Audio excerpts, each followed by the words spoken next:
So let's talk about film, shall we? One of the common tropes you see in a lot of your horror movies, and occasionally it kind of drifts into more of your thrillers and mysteries, would be the idea of occultism. And it's not a new concept. As a matter of fact, arguably next to maybe vampirism and the werewolf concept, it's been around for as long as there's been religion, right?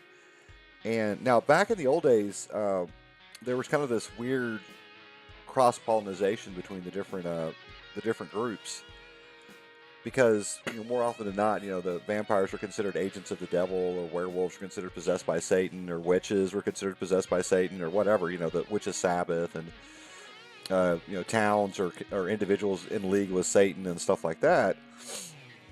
And it was very prevalent in a lot of your early like Gothic literature and stuff like that. And of course, it started translating over into cinema. Now, there was I believe it's a French film that does have a mock Sabbath ritual in it, and but probably the first well-known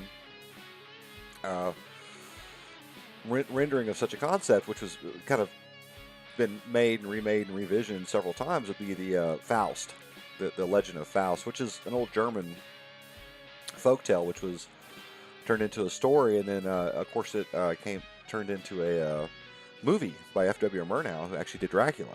Okay, and that I mean, very clearly, a guy makes a deal with the devil, and then of course he loses his soul as a result of it. Right? It's a very kind of clear cut story.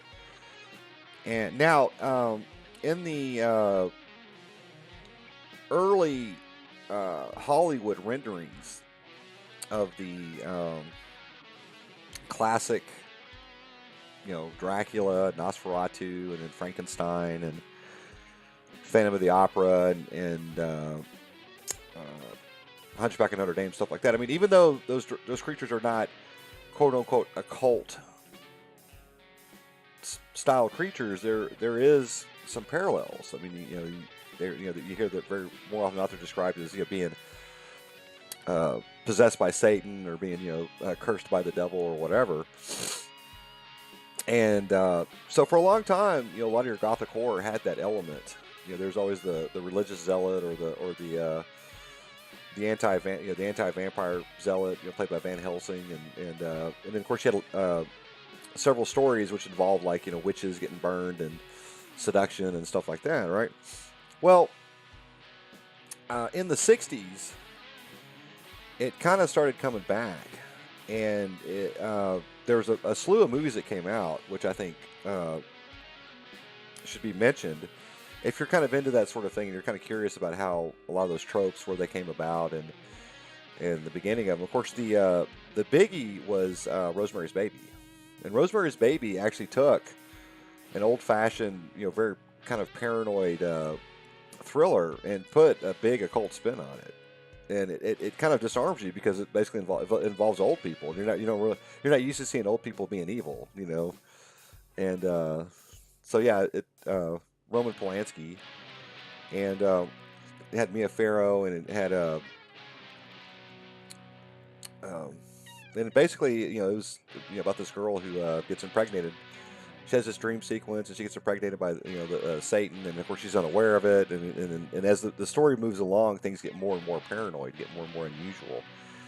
And that actually brought that concept to a wider audience. Now, there's other movies that came out a little bit later, Blood on Satan's Claw, which is a Hammer horror movie, and it was kind of the beginning of what they call the folk horror movement. And then, of course, you had The Exorcist, which came out in the early 70s. And then, of course, you had a couple, like some of Dennis Whitley's work that was transferred into movies, The Devil Rides Out, stuff like that. Those definitely have occult themes to them, where the central character runs across this coven of witches or whatever. But the real kind of heyday of it came in the 70s. That's when you had Rosemary's Baby, The Exorcist. Well, actually, Rosemary's Baby came out in the 60s, and you had Rosemary's Baby, The Exorcist, and you had The Omen. And then you also had a bunch of lesser-known movies. Like I said, Blood on Satan's Claw is one of them. The Wicker Man is another one that came out in the early to mid-70s. And then you had Race with the Devil, which was kind of this kind of mixture of an occult movie theme and kind of a chase movie, so it's kind of like Mad Max with occultists or whatever, and it's got Peter Fonda in it. And the idea of the occult being everywhere kind of germinated in that time period, and you had a lot of very paranoid movies that came out that kind of encapsulated that concept. And of course, it came to kind of a fever pitch in the '80s, right?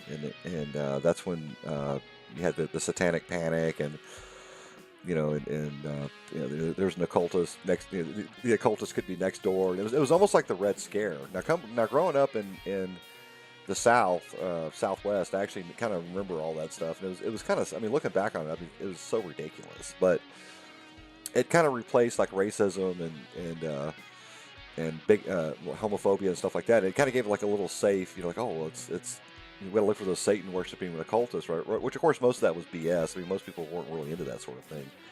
And the FBI actually did a series of investigations over like a long period. They couldn't really find any evidence aside from like kids and your classic nut jobs or whatever. So, but anyway, the '70s is where it all kind of started, and well, in the '80s it kind of took kind of a back seat to other stories that were kind of being nurtured along, and it really, really died out in the '90s. You really didn't hear, because I think society became more secular, and frankly, horror movies were just not a big deal in the '90s. And it went from like your traditional like vampire, werewolf, stories, witchcraft and things of that nature. It went more to like bank robbery movies and guys with their hair slicked back, smoking cigars, acting like themselves, and stuff like that. And it kind of got away from the whole concept.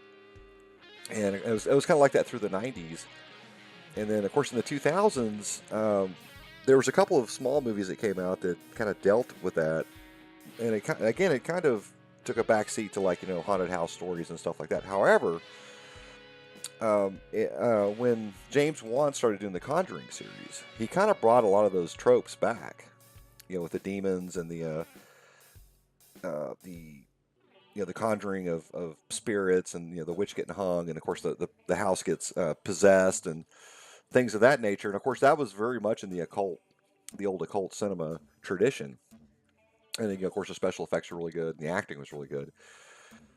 So anyway, recently I'm going to talk about a couple of movies that came out that I think kind of encapsulate the whole concept. I'm going to give reasons why I think they do fall into the occult, and they have like kind of a new spin on it. And of course now, a couple of years ago, a movie called A Dark Song came out, which is about these two actual occultists living in this house, in this like in Wales or something like that, and they're trying to conjure their guardian angel. Now, if you pay really close attention to that story in the film, the people that actually wrote that actually did a really good job of giving it kind of this weird authentic spin. Because if you're into actual occultism, you'll see like a lot of that stuff is pretty legit. The magic squares and the symbolism and the rituals and all that. I mean, that's actually stuff that people like Aleister Crowley and some of these these famous occultists actually did. And I thought it was a pretty good movie. I mean, it was very low budget. I thought it was very entertaining. I thought the two actors did a pretty good job. It got kind of hokey toward the end because it had to rely heavily on CGI, but I thought as a whole it was a pretty solid effort. Now, a couple years ago, or actually, depending on when you're listening to this, a movie came out which kind of took the horror movie world by storm.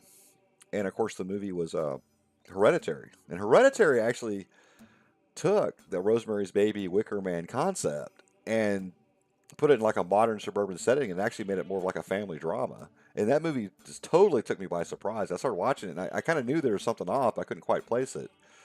And of course, when the DVD came out, and I turned around and watched the DVD, there's like, oh, okay, I see. Because there's like little hints that kind of talk about occultism and stuff like that. So, what are some of the things that in cult? Well, occult cinema always has a believer of some sort, or the ghost of a believer, right?